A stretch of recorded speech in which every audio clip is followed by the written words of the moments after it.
চলে যায় তখন কি হয়ে থাকে সেই সিচুয়েশনটা আমি আপনাদের একটু বোঝানোর জন্য আজকে বোর্ডের সামনে ভিডিও করছি, নাহলে আমি বসে ভিডিও করি।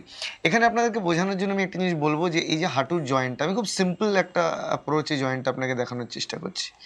ধরে নিলাম এইটা হচ্ছে আমাদের হাঁটুর জয়েন্টটা। এই হাঁটুর দুটো যে হাড় আছে, সে দুটো হাড়ের মাঝখানে একটা গ্যাপ আছে। এই গ্যাপটার ভেতরে কি থাকে না, এই গ্যাপটার ভেতরে এরকম যদি দেখেন একটা ক্যাপসুল, সেই ক্যাপসুলটার ভেতর একটা লিকুইড পদার্থ থাকে, যেটাকে বলা হয় সাইনোভিয়াল ফ্লুইড।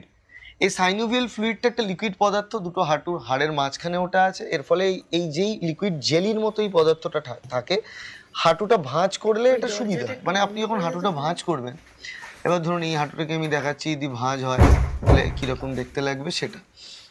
এক্ষেত্রে আমি আপনাকে দেখাই, এই ধরুন হাঁটুটা ভাঁজ করা হয়েছে, তো এই জেল যেটা এর মাঝখানে আছে সেই জেলটা হেল্প করে হাঁটুটা ভাঁজ করতে, ঠিক আছে।